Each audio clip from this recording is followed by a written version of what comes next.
arkadaşlar, Ece'nin Örgüleri YouTube kanalına hepiniz hoş geldiniz.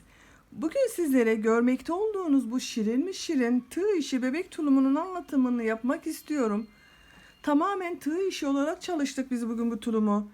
Anlatımımı 0-3 aylık bebekler için anlatıyorum. Ama bebeğiniz çok tombul olmazsa 6 aya kadar kullanılabilecek bir ölçüde. Siz isterseniz bu tulumu daha büyük bebekleriniz için de yapabilirsiniz tabii ki. Bakın arka görüntüsü de bu şekilde. Arka robasında bu şekilde askılardan önce bakın roba çalışması olarak yaptım. Daha sonra askılara ayırdım. Askılı olduğu için de bakın bu şekilde bebeğimize giydirip çıkarması kolay bir tulum. Ben bugün tulumumda bu şekilde çok sevimli bir de aplik çalışması yapıyorum.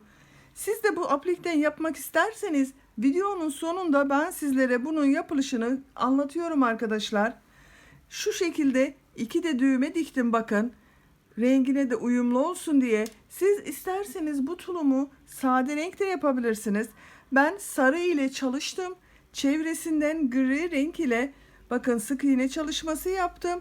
Aplik çalışmasında gri renk yaptım. Pençe görünümlü bir aplik çalışması yaptım. Siz istediğiniz şekilde aplik çalışmalarda yapabilirsiniz. Tulumumuzun örgüsü çok kolay. Bacak bölümlerini ayrı ayrı örerek başlıyoruz. Gövde ile devam ediyoruz. Son olarak bu ön robayı en sonda arka robayla birlikte askılarında örüyoruz. Tulumumuzun örgüsünü bitiriyoruz. Tulumumuzun örgüsüne geçmeden önce size ölçülerini vermek istiyorum. Bugünkü yapacak olduğumuz ölçüler bakın. Enini ölçüyorum 23 santim. Bakın bu robaya başladığımız yerden itibaren yüksekliğini ölçüyorum 25 santim. Robadan itibaren bacak boyunun tam ölçüsünü veriyorum bakın 35 santim. Askılı olarak ölçüsünü veriyorum. Bakın askının katlı olduğu yerden itibaren 40 santimde bu yükseklik var. Siz bu askıyı bebeğinizin boyuna göre ayarlayabilirsiniz. Bakın ben zaten uzun yaptım. Bu şekilde daha uca da bu düğme dikilebilir. Düğmenin yeri değiştirilebiliyor arkadaşlar. Tulumun örgüsünde bir adet sarı renkli bebe yünü kullandım. Siz istediğiniz marka iplerle bunu örebilirsiniz. Yazlık, kışlık her türlü iplerle de bunu örebilirsiniz. Çevresinde gri renk kullandım. Siz başka renklerde kullanabilirsiniz. Tercihinize göre mavi ile çevirdiğiniz zaman da çok hoş oluyor. Ben bugün gri rengi kullanmayı tercih ettim. Tığ olarak da elimin sıklığına göre çok sıkı da olsun istemedim. 3,5 numara tığ kullandım bakın. 2 adet de düğmeye ihtiyacımız var bu askılarına dikmek üzere. Malzemelerimiz bunlar. Siz ipinizi tığınızı hazırlayın. Vakit geçirmeden bu şirin ve tatlı tulumumuzun örgüsüne geçelim. Kanalıma abone değilseniz Ece'nin Örgüleri YouTube kanalına abone olmayı unutmayın lütfen. Hepinize kolay gelsin. İyi seyirler. Tulumun örgüsüne yumağın içerisinden ipin ucunu çıkararak başlıyorum. Siz tercihinize göre dışından da ipi kullanıma başlayabilirsiniz. Ben içerisinden çıkararak örgü örmeyi tercih ediyorum. Tulumun ilk önce bacak bölümlerini öreceğiz. Her iki bacağı bitirdikten sonra bacak bölümlerini birleştireceğiz. Gövde ile tulumun örgüsüne devam edeceğiz. Bir bacağın örgüsü için başlangıçta 40 zincir gerekiyor bize arkadaşlar. Bu benim yapacağım ölçüde bir tulum için. Siz daha büyük bebekler için yapıyorsanız bu başlangıç zincir sayısını daha çok çekmeniz gerekecektir. Bakın şu şekilde bir ilmek oluşturdum. İlk ilmeği kendinize göre nasıl kolay geliyorsa öyle oluşturabilirsiniz. Ve zincirlerimi çekiyorum. 1, 2, 3,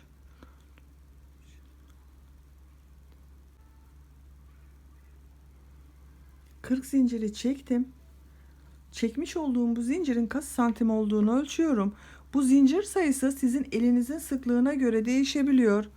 Benim elimin sıklığına göre çekmiş olduğum bu 40 zincir bakın 21 santim. 21 santimlik bir zincir için ben 40 zincir çektim. Sizin eliniz sıkıysa bu zincir sayısını daha çok çekmeniz gerekecektir. Şimdi bu iki ucu birleştireceğiz. Bir halka elde edeceğiz. Bakın şu şekilde düzgün gelmesine dikkat ederek bu ilk ilmek üzerine tığımın ucunu takıyorum.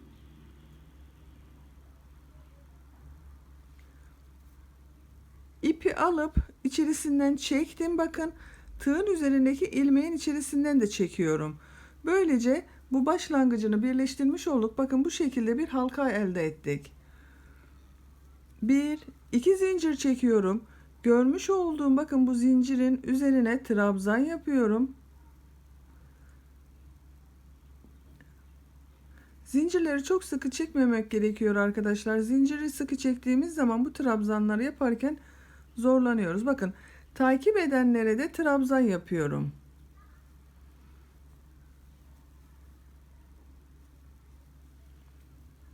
Şu şekilde trabzanlar yapıyorum.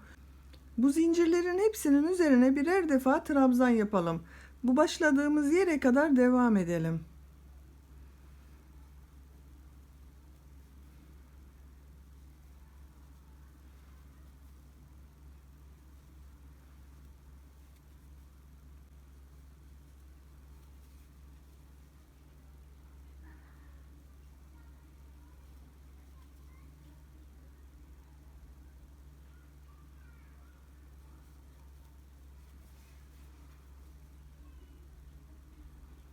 Bakın son zincir üzerine de trabzanı yaptım. Sıra sonuna geldim. Bu başlangıçta 2 zincir çekerek oluşturduğumuz bir trabzan vardı. Bunun tepe noktasına bakın şu ilmeğe tığ takıyorum. İpi alıp hepsini içerisinden çekiyorum. Kaydırma tekniği yaparak sırayı kapamış olduk. 1 2 zincir çekiyorum. Örgüyü çeviriyorum. Tulumun örgüsünde trabzanları yaparken her sıra başında örgüyü çevireceğiz arkadaşlar. Bakın örgüyü çevirdim, ters tarafındayım. Gördüğüm bu ilk trabzanın üzerine trabzan yapıyorum. Takip edenleri de trabzan olarak devam ediyorum. Her trabzanın üzerine birer defa trabzan yapıyorum.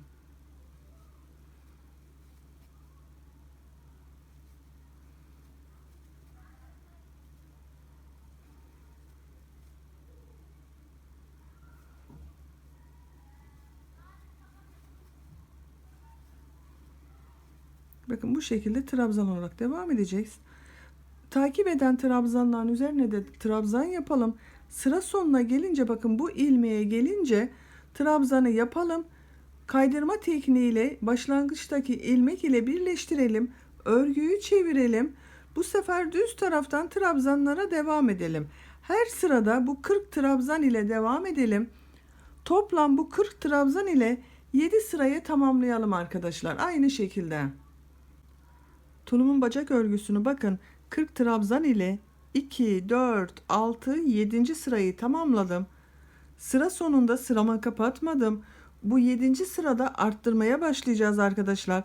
Bakın bu son yapmış olduğum ilmeğin içerisine bir trabzan daha yaparak arttırma trabzanı yapıyorum. Şu şekilde. İlk ilmek ile kaydırma tekniği yaparak sırayı kapatıyorum. 1 2 zincir çekiyorum, örgüyü çeviriyorum. Sıra başında arttırma yapmıyorum bakın. İlk gördüğüm trabzanın üzerine trabzan yapıyorum. Takip eden trabzanlara da birer defa trabzan yapıyorum. Sıra sonuna kadar devam edelim.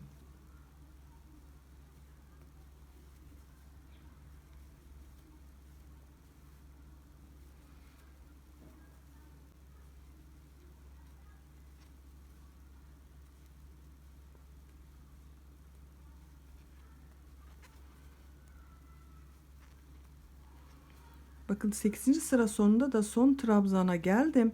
Son ilmeğe trabzanı yaptım. Aynı ilmek içerisine bir trabzan daha yapıyorum. Arttırma trabzanını yaptım. Başlangıç ilmeği ile kaydırma tekniği yaparak sırayı kapatıyorum. 1 2 zincir çekiyorum. Örgüyü çeviriyorum.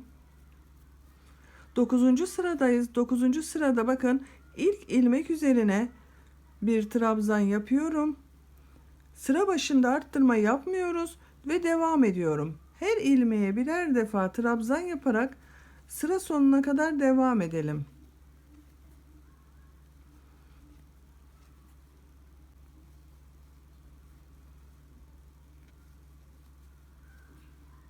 Bakın sıra sonunda bulunan son trabzanın üzerine de trabzanımı yaptım. Aynı ilmek içerisine bir trabzan daha yapıyorum. Arttırma trabzanı yaptım.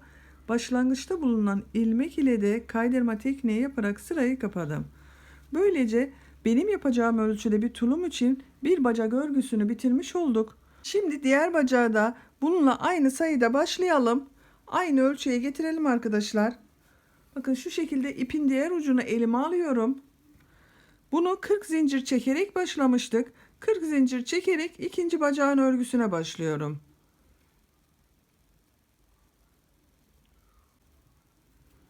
Kırk zinciri çektim.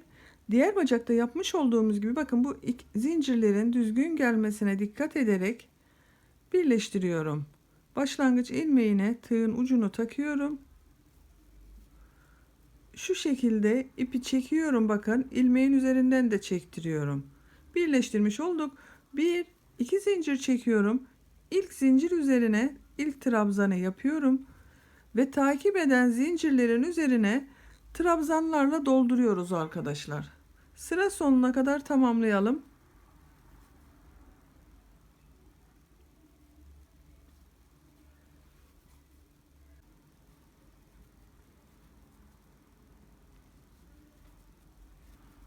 Bakın son zincirin üzerine de trabzanı yaptım.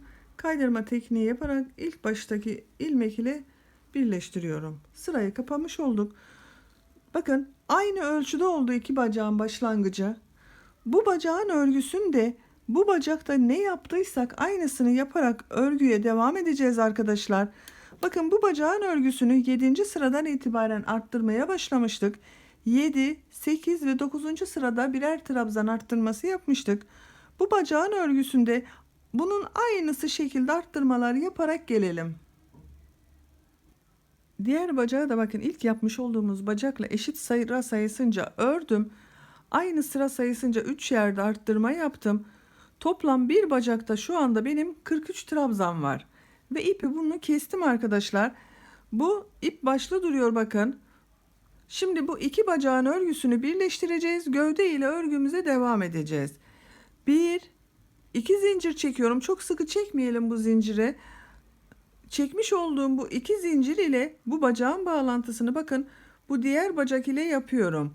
Son ilmeğe tığı takıyorum. Kaydırma tekniği yaparak sırayı kapatıyorum. Bakın bu şekilde. Birleştirmiş olduk. 1-2 zincir çekiyorum. Örgüyü çeviriyorum. Bakın çevirdim. Bu çekmiş olduğum zincirlerin üzerine trabzan yapacağız şimdi. İlk zincirin üzerine trabzanı yapıyorum. Takip eden zincir üzerine de trabzan yapıyorum. Ve bacağın örgüsüne başlıyorum. Bakın bu bacağın bulunduğu ilk trabzanın üzerine trabzan yapıyorum. Ve devam ediyorum.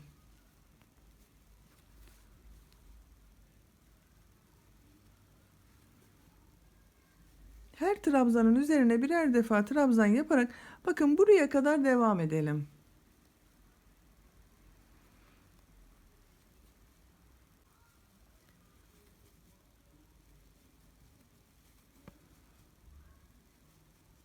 Bakın bu bacakta bulunan son trabzanın da üzerine trabzanı yaptım. Bu iki zincir çektiğimiz yere geldim. Bu bacağa başlarken iki zincirin üzerine iki trabzan yapmıştık. Burada da aynı şekilde bakın ilk zincirin üzerine bir trabzan yapıyorum. Takip eden zincir üzerine de bir trabzan yapıyorum. Ve diğer bacağın örgüsüne geçiyorum. Bakın diğer bacağın bu ilk trabzanın üzerine trabzan yapıyorum. Her trabzanın üzerine artık trabzan yapıyoruz.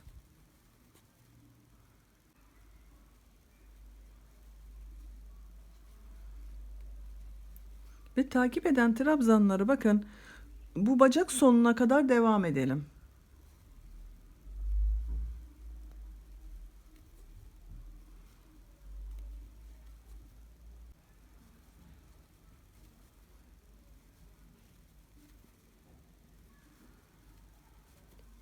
Bakın bu bacakta bulunan son trabzanın üzerine de trabzanı yaptım. Bu bacağın üzerindeki trabzanları bitirdim. Bacak örgülerine başlarken bu iki zincir üzerine iki trabzan yapmıştık. Oraya geldik bakın. Bunu şimdi bu ilk yaptığımız iki zincir çektiğimiz yer vardı. Onun ilk ilmek ile kaydırma tekniği yaparak birleştireceğiz bakın. Tığı taktım, ipi aldım, içerisinden çektim. Bakın burayı birleştirmiş olduk. 1 2 zincir çekiyorum, örgüyü çeviriyorum. Bakın ters tarafına geldim. Gördüğüm ilk ilmek üzerine trabzan yapıyorum. Takip eden ilmek üzerine de trabzan yapıyorum bakın. Her ilmek üzerine trabzan yaparak başladığımız yere kadar devam edelim. Bir sıra daha birlikte yapalım. Buraya kadar devam edelim.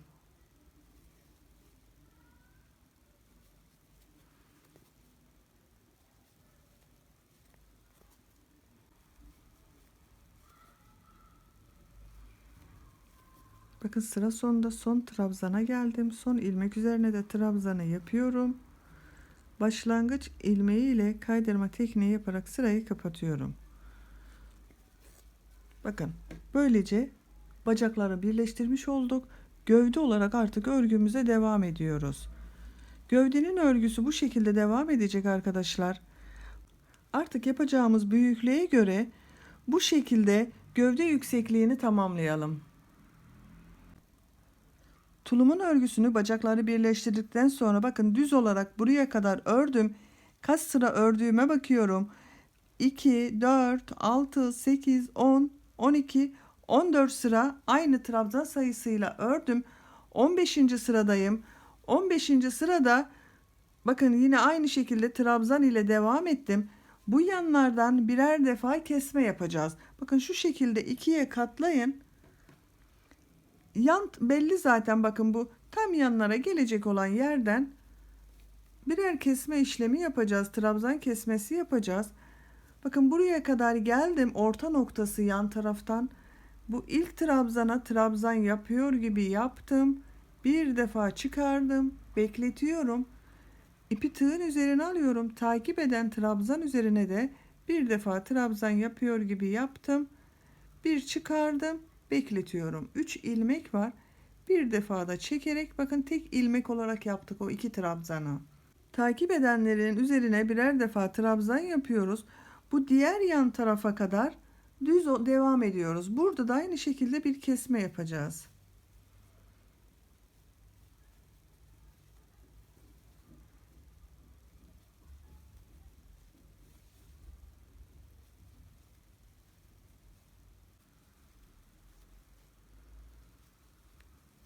Bakın diğer yan tarafa geldim.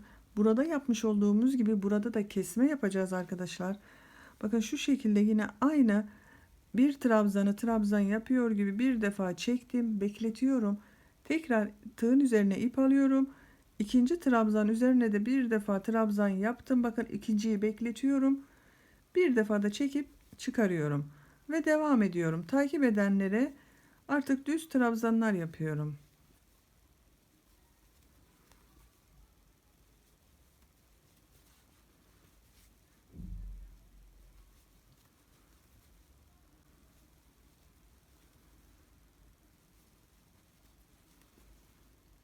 Sıra sonunda son ilmeğe trabzanı yapıyorum.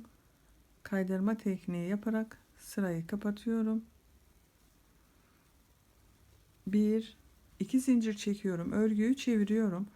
Bu 16. sırada düz trabzanlar yapacağız. Bu yanlardan kesme yapmayacağız. 16. sırayı düz yapacağız. Bakın şu şekilde ilk trabzan üzerine trabzan yapıyorum. Takip edenlere de trabzan olarak devam ediyorum. Bu 16. sırayı düz trabzan olarak devam edelim kesme yapmadan.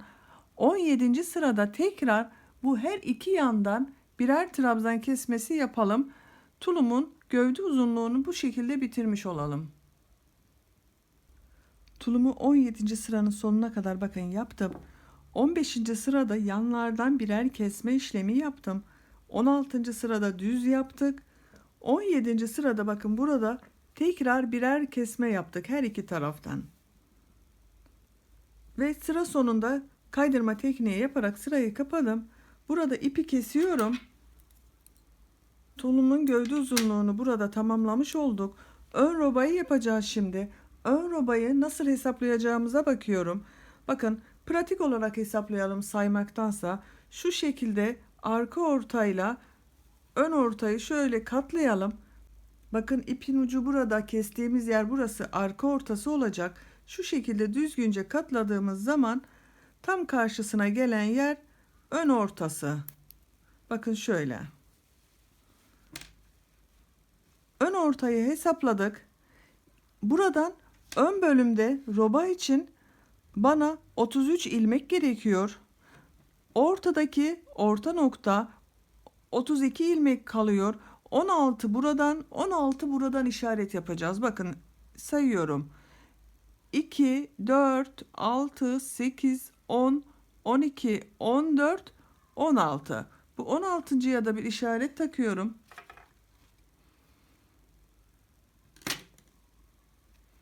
Bakın şu şekilde. Diğer taraftan da 16 geriye sayıyorum. Bakın işaretli yerden itibaren 2, 4, 6, 8, 10, 12, 14, 16. Buraya da ip ile işaret takıyorum. Belki hepinizin elinde işaret iğneleri olmayabilir. Bu şekilde ip ile de işaret takabilirsiniz. Şöyle takalım. Üstten trabzan yaparken engel olmasın bize. Bakın bu şekilde işaretlerimizi yaptık. Şimdi ipi alıyorum. Bu ilk işaret yaptığım yere takıyorum. Bakın buraya bir bağlantı yapıyorum. Aynı ilmek üzerine bir trabzan yapıyorum. Takip eden trabzanların üzerine de trabzan yapıyorum.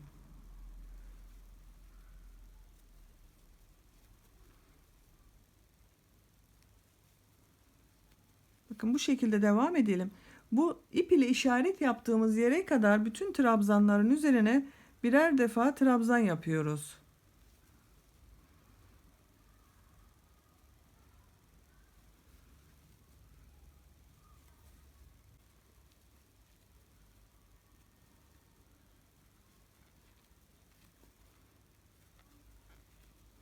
Bakın sonda işaret yaptığım yere de trabzanı yapıyorum. O ilmek üzerine bir zincir çekiyorum, örgüyü çeviriyorum. Bu sırada kesme işlemi yapacağız. Başta ve sonda birer trabzan kesmesi yapacağız. İlk başta bu bakın bir zincir çektim. Bu ilk trabzana trabzan yapmam gerekiyor normalde. Ama buna trabzan yapmıyorum. Bunu atlıyorum. İkinci trabzanın üzerine trabzan yapıyorum. Burada bir tane kesmiş olduk. Takip edenleri trabzan olarak devam ediyorum. Sıra sonunda 3 trabzan kalasıya kadar devam edelim.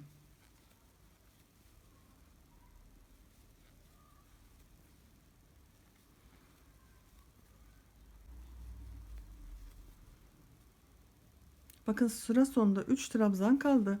Burada trabzan kesmesi yapacağız. Bu ilk trabzana trabzan yapıyor gibi yaptım. Bir defa çıkardım. Bakın ikinciyi çıkarmıyorum, bekletiyorum. Takip eden trabzan üzerine de aynı şekilde bir trabzan yapıyor gibi yaptım. Bakın bekletiyorum ikinciyi. Tığın üzerinde 3 ilmek var. İp alıp üçünü içerisinden çekiyorum. 2 trabzanı tek ilmek yaptık bakın burada. Son trabzanın üzerine bir trabzan yapıyorum. Bir zincir çekiyorum, örgüyü çeviriyorum. Gördüğüm her trabzan üzerine bu sırada trabzan yapacağız. Kesme yapmıyoruz. Bu sırayı düz yapıyoruz bakın. İlk trabzanın üzerine trabzan yapıyorum. Takip edenlere de trabzan yapıyorum.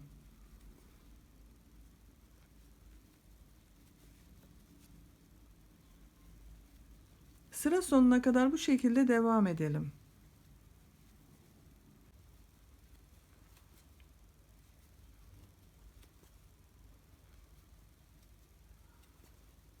Bakın sıra sonunda bulunan son trabzanın üzerine trabzan yapıyorum. Bu sırada trabzan kesmesi yapmadık. Şimdiki sırada trabzan kesmesi yapacağız. Bir zincir çekiyorum, örgüyü çeviriyorum. Bu ilk trabzanın üzerine hiç trabzan yapmıyorum, atlıyorum. İkinci trabzanın üzerine trabzan yapıyorum.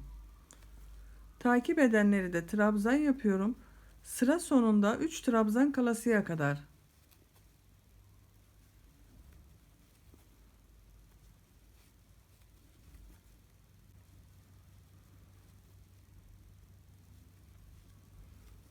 Sıra sonunda bakın 3 trabzan kaldı. Burada ilk trabzanın üzerine bir trabzan yapıyor gibi yaptım. İkinciyi çıkarmıyorum, bekletiyorum. Takip eden trabzan üzerine de aynı şekilde ikinci çıkartmayı bekletiyorum. 3 ilmek içerisinden ip alıp çekiyorum. Bakın tek ilmek yaptım. Sıra sonunda bulunan trabzanı tek trabzan yapıyorum. Bir zincir çekiyorum. Örgüyü çeviriyorum.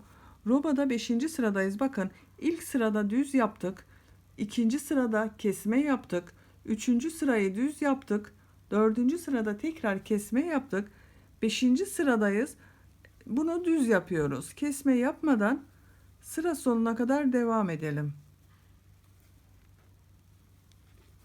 Bu sırayı düz yapalım. Şu anda 5. sıradayız. Burayı düz yapalım.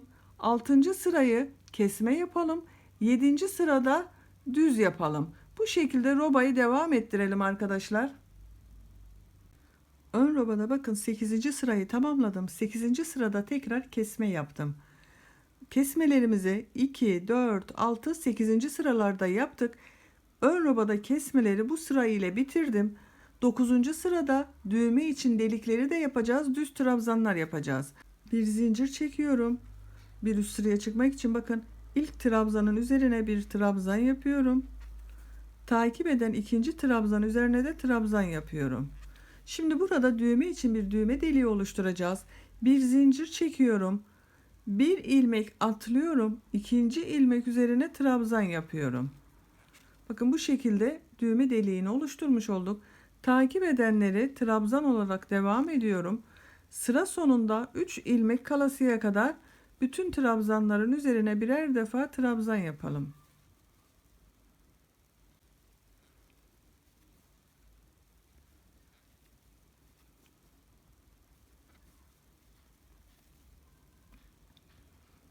Sıra sonunda bakın 3 ilmek kaldı. Bir zincir çekiyorum diğer düğme deliği için. Bir trabzanı atlıyorum. İkinci trabzanın üzerine trabzan yapıyorum. Takip eden son trabzanın üzerine de trabzan yapıyorum. Böylece bakın bu sırada düğme deliklerini de yerleştirmiş olduk. Bir zincir çekiyorum bir üst sıraya çıkmak için. Ön robada son sıra bu arkadaşlar. Bakın ilk ilmek üzerine trabzanı yapıyorum. Takip eden trabzan üzerine de trabzanı yapıyorum. Bu bir zincir çektiğimiz boşluğa bir trabzan yapıyorum. Takip edenleri de trabzan olarak devam ediyorum. Sıra sonuna kadar bu şekilde devam ediyoruz.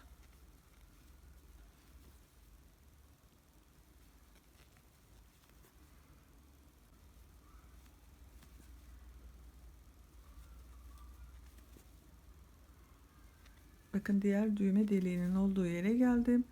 Bir zincirlik boşluğa trabzan yapıyorum. Sonda bulunan 2 trabzanın üzerine de birer defa trabzan yapıyorum. Bir zincir çekip ipi burada kesiyorum.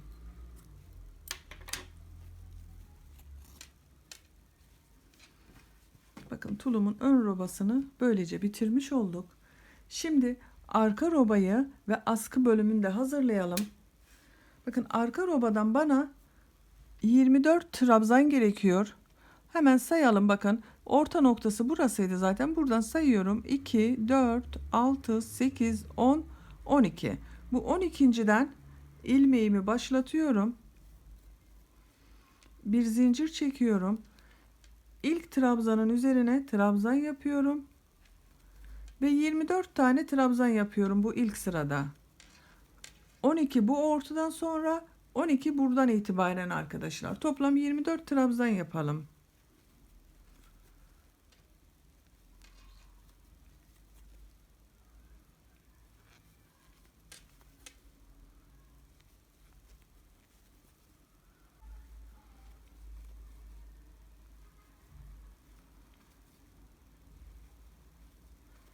Bakın 24 trabzanı yaptım. Sayıyorum. 2, 4, 6, 8, 10, 12, 14, 16, 18, 20, 22, 24 trabzanı arka roba için hazırladık.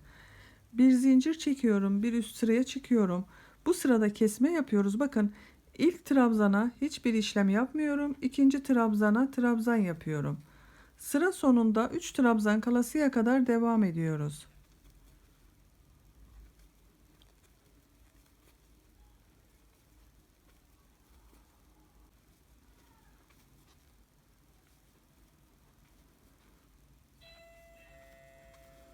Sıra sonunda 3 trabzan kaldı bakın.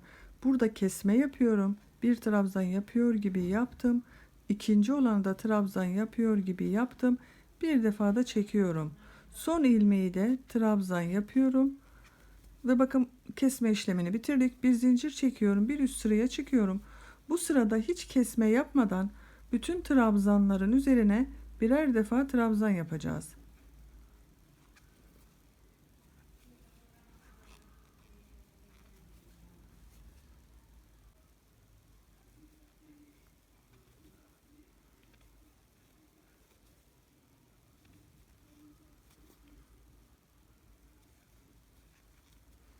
Son trabzanın üzerine de trabzan yaptım.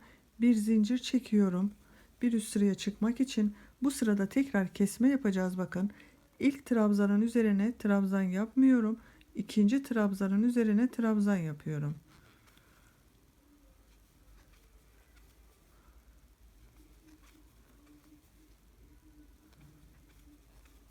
Sıra sonuna kadar bu şekilde trabzanları yapalım. Sıra sonunda trabzan kesmesi yapalım. Geriye gelelim. Düz olarak bakın sıra sonuna kadar gelelim. Arka robada 5. sırayı bakın ben tamamladım. 1. sırayı düz yaptık. 2. sırada kesme yaptık. 3. sırayı düz yaptık. 4. sırada tekrar kesme yaptık her iki taraftan. 5. sırayı düz yaptık. 6. sıradayız. 6. sırada artık askıları ayıracağız. Bakın şu anda burada 2, 4, 6, 8, 10, 12, 14, 16, 18, 20 trabzan var. Her bir askı için 10 trabzan ayırıyoruz. Bir zincir çekiyorum. İlk trabzanın üzerine trabzan yapıyorum. Takip eden trabzan üzerine de trabzan yapıyorum. 10 trabzanın üzerine trabzan yapalım bakın. 3, 4,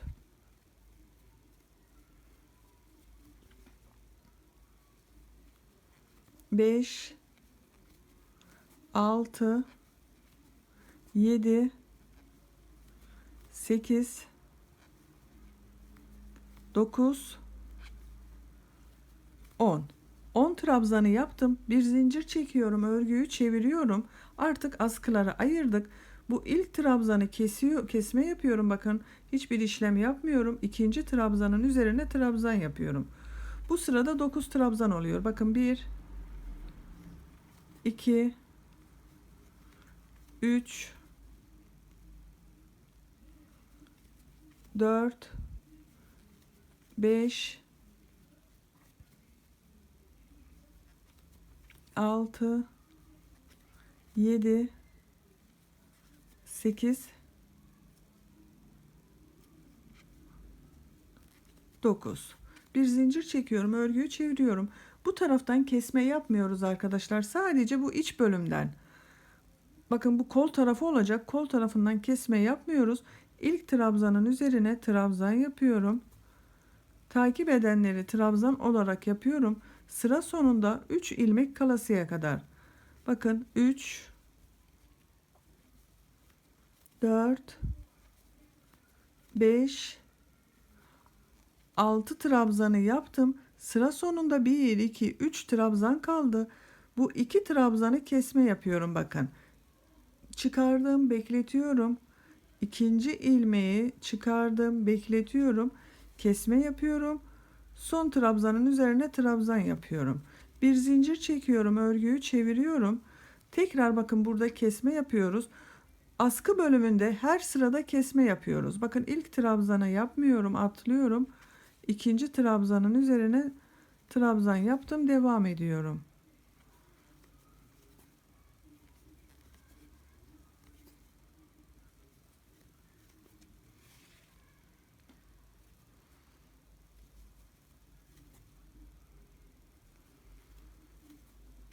Bir zincir çekip dönüyorum.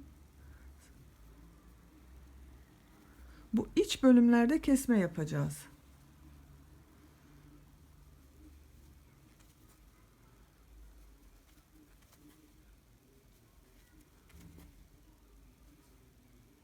Bakın iç bölüme geldim. Son 2 trabzanı kesme yapıyorum.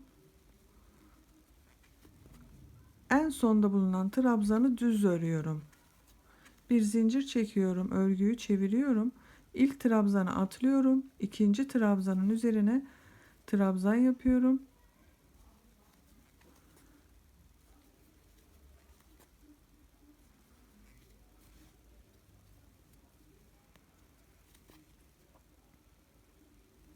Kol tarafında bulunan bakın taraftan hiç kesmiyorum, geri dönüyorum.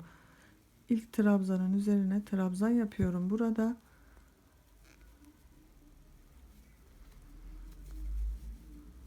Bakın 3 trabzan kaldı sıra sonunda.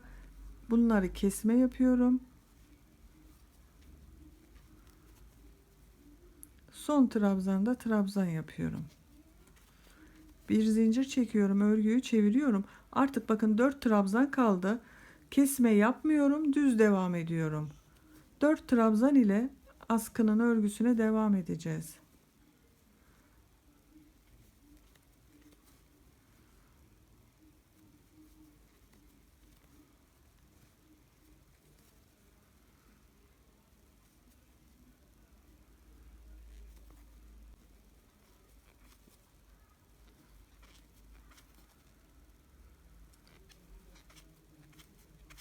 Bir zincir çekiyoruz, sıra sonlarında dönüyoruz.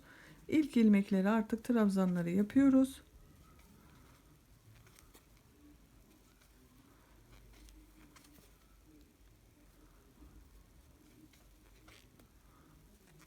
Bakın bu şekilde artık askının örgüsünü 4 trabzan ile devam ettireceğiz. Tercihinize ve bebeğinizin boyuna göre bu askının uzunluğu değişecektir. Bebeğinize giydirin. Şu şekilde üzerine ölçtüğünüz zaman askının uzunluğunu ayarlayabilirsiniz. Bu askının uzunluğunu bu şekilde devam ettireceğiz. Şimdi diğer askıyı da başlayalım.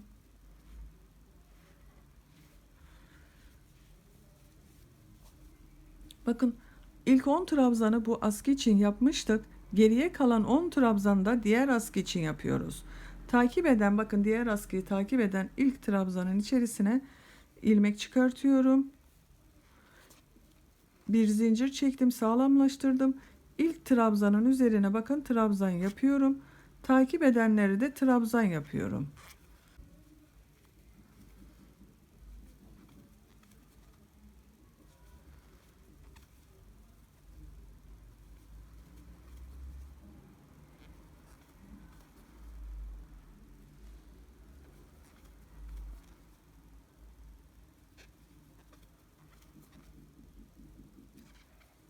İlk sırada bakın 10 trabzanı yaptım. Bir zincir çekiyorum, örgüyü çeviriyorum. Bu askıyı yaparken iç taraftan kesme yapmıştık. Bu askıda da bu kol tarafından hiç kesme yapmıyoruz. Sadece bu diğer askının olduğu iç taraftan kesme yapacağız bakın. İlk ilmek üzerine trabzan yapıyorum. Takip edenleri de sıra sonunda 3 ilmek kalasıya kadar devam ediyorum.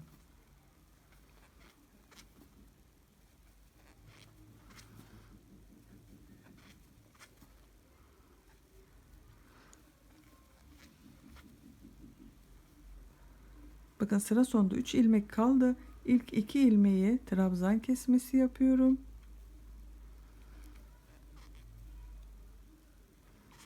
Son ilmeği trabzan yapıyorum. Bir zincir çekiyorum. Örgüyü çeviriyorum. Tekrar kesme yapıyorum. Bu şekilde devam edeceğiz arkadaşlar. Bu iç taraftan 4 trabzan kalasıya kadar kesmelere devam edelim. 4 trabzan kaldığı zaman her iki askının uzunluğunu eşit sayıda tamamlayalım gelelim. Tulumun her iki askısını aynı uzunlukta ördüm. Kaç sıra ördüğüme bakıyorum. Bakın bu ayrım yaptığımız yerden itibaren 2, 4, 6, 8, 10, 12, 14, 16, 18, 20, 22, 23 sırada askının uzunluğunu bitirdim. Şimdi bunun çevresinden bir sıra gri ile çevirmek istiyorum. Ama bu ön robanın daha düzgün görünebilmesi için ön robada bir sıra sarı ile yapmak istiyorum ilk önce. Bakın bu ön robaya başladığımız yerden bir ilmek oluşturuyorum. Şu şekilde yan tarafta bulunan trabzanlara sık iğne yapıyorum. Şu şekilde gördüğüm her ilmeğe birer defa batarak sık iğne yapıyorum. Bu ön robanın çevresinden bir sıra sık iğne yapalım. Bakın ön robada bir sıra sarı ile sık iğne yaparak buraya kadar geldim. Bu sık iğne tamamen tercihinize kalmıştır arkadaşlar. Bunu yapmasanız da olur. Bunun üzerinden bir sıra gri ile sık iğne yapacağız zaten sonra. Bu son ilmeği bakın burada kaydırma tekniği gibi yaparak çektim, bitirdim. Bu ipi burada kesiyorum. Bakın bu şekilde düzgün bir görüntü elde ettik. Gri rengi elime alıyorum. Gri renk ile bakın bu arka askılara başladığımız yerden buradan bir ilmek çıkarıyorum. Buradan başlıyorum. Ve her ilmeğe birer defa bu şekilde batarak sık iğne çalışması yapıyorum.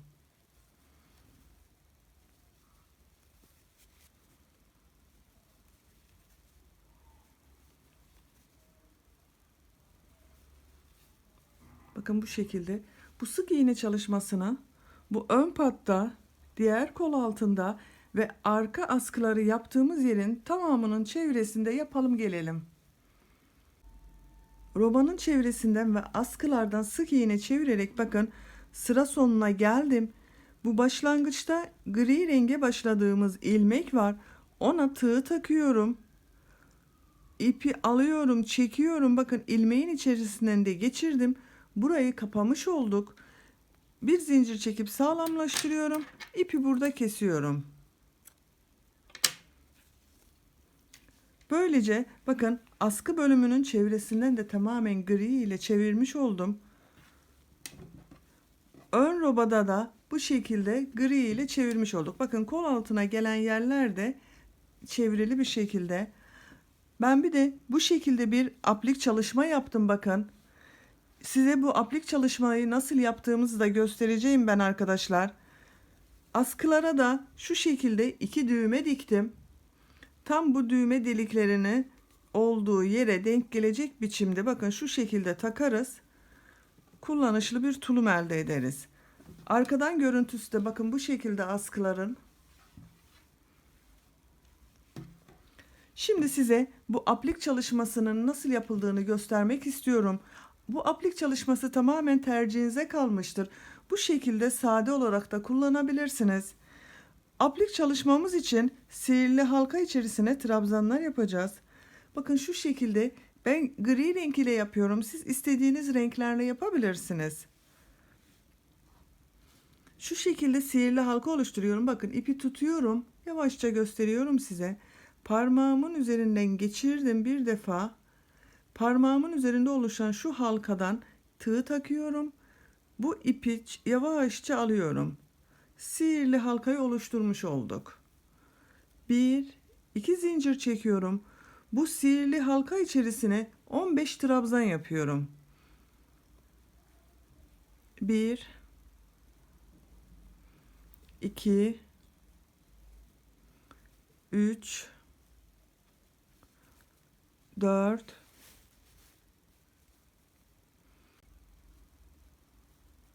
5 6 7 8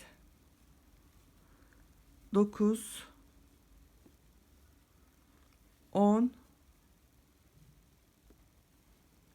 11 12 13 14 15. Bakın 15 trabzanı bu sihirli halka içerisine yaptım. Daha sonra yavaşça bu ipin ucunu çekiyorum bakın. Bu şekilde çekiyorum. Bakın burası tamamen kapalı oldu. Hiç delik oluşmadı. Daha sonra bu başlangıçta yapmış olduğumuz trabzanın tepe noktasıyla bunu kaydırma tekniği yaparak kapatıyorum. Bu ipin ucunu da içeriye alıyorum. Bir üst sırada içeriden götürelim. Sağlam olsun. Bakın şu şekilde içerisinden geçirdim. Kaydırma tekniği yaparak sırayı kapamış oldum. Bu aplik bakın bu büyük olan bölümü yapıyoruz şu anda. Bir kalp şekli verilmiş gibi bunu yapıyoruz. Bir zincir çekiyorum. İpi tığın üzerine alıyorum. Bakın hemen bu ilk trabzanın üzerine bir trabzan yapıyorum. Takip eden ikinci trabzana da bir trabzan yapıyorum. 2 tane tek trabzan yaptık. Üçüncü trabzana bir trabzan yaptım. Aynı ilmek içerisine bir trabzan daha yapıyorum. Takip edene tek trabzan yapıyorum. Bir tek trabzan daha yapıyorum. Takip eden bu trabzan içerisine 2 trabzan yapıyorum. Bir, bakın aynı ilmek içerisine bir trabzan daha yaptım. Takip edene tek trabzan yapıyorum. Şimdi orta bölümü olan yere geldik. Bu orta bölümde bulunan trabzanın üzerine bakın bir defa ip doladım. 1, 2, 3 defa da çıkarıyorum. Bir defa ip alıyorum. Aynı ilmek içerisine tekrar 1, 2, 3. Bakın ipi tığın üzerine alıyorum. Aynı ilmek içerisine tekrar üçlü trabzan yapıyorum. 1, 2, 3. Bu trabzanları, bu son ilmeğe yaptığımız trabzanları tığın üzerine bir defa ip alıyoruz. 3 defa da çıkarıyoruz. Şimdi buraya kadar yapmış olduğumuz bu sayıların tekrarını yapacağız tersi olarak. Takip eden trabzanın içerisine bakın. Bir trabzan yapıyorum. Normal ikili trabzan yaptım. Bakın tek trabzan yaptım. Bir sonraki trabzan içerisine 2 trabzan yapıyorum. Bir trabzan yaptım. Tekrar aynı ilmek içerisine ikinci trabzanı yapıyorum. Bir sonraki trabzana tek trabzan yapıyorum. Takip edene de tek trabzan yapıyorum.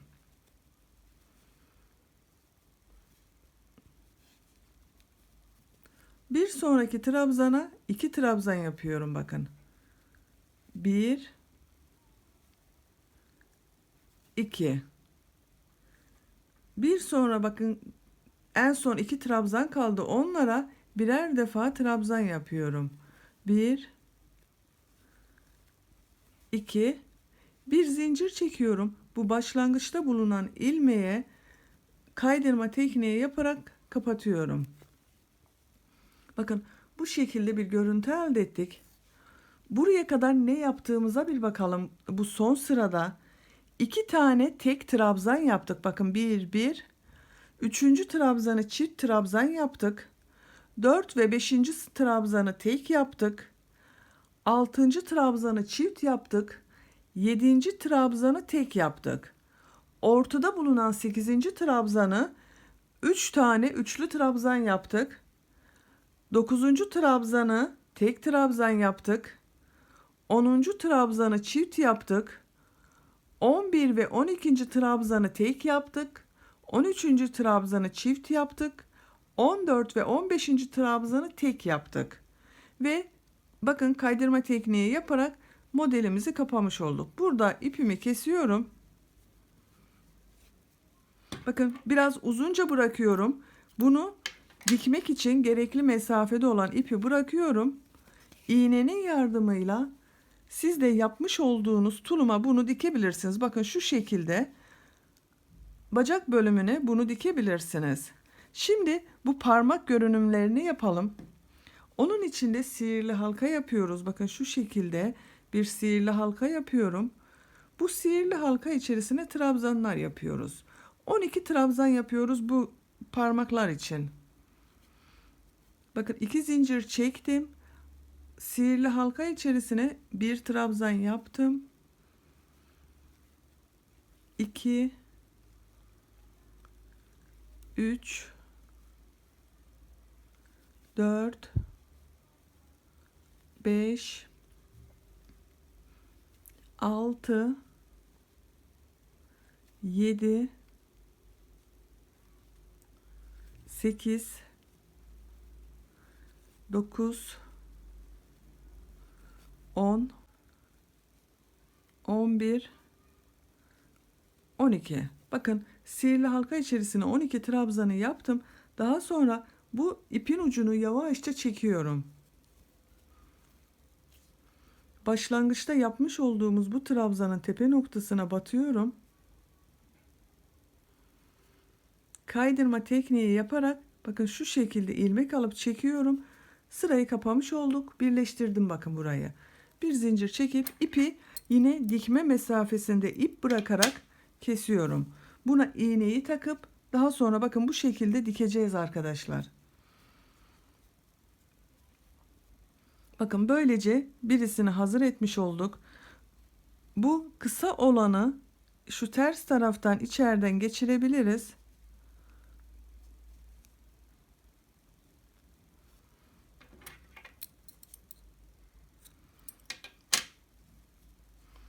Bundan 4 tane hazırlıyoruz. Bundan 1 tane hazırlıyoruz. Bundan 4 tane hazırlayalım ve tulumumuza veya başka yere dikmek isterseniz herhangi bir yere de bunu dikebilirsiniz. Bakın bu yapmış olduğumuz yuvarlaklardan bunun gibi 4 tane hazırlayalım. Daha sonra bunu siz de benim gibi tuluma dikebilirsiniz. Ama dikmeseniz de olur. Dediğim gibi sade olarak da kullanabilirsiniz.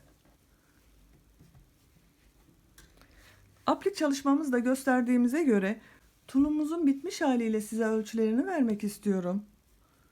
İlk önce gövde enini ölçelim. Bakın şu şekilde sıfır noktasına tutuyorum. 23 santim. Bu bakın bel bölümünden ayak bölümüne bitmiş hali 25 santim. Robadan bakın ayak ucuna bitmiş hali 35 santim. Askılı olarak ölçüyorum. Askılı haliyle bitmiş 40 santim. Bacak boyunu ölçelim arkadaşlar. Bacak boyumuzda 10 santim bakın. Böylece bir örgü anlatımımızın daha sonuna gelmiş olduk. Beni dinlediğiniz ve izlediğiniz için hepinize çok teşekkür ederim. Kanalıma abone değilseniz abone olmayı unutmayın lütfen. Sizlerle yeniden yeni örgülerde buluşmak üzere. Hoşça kalın, sevgiyle kalın.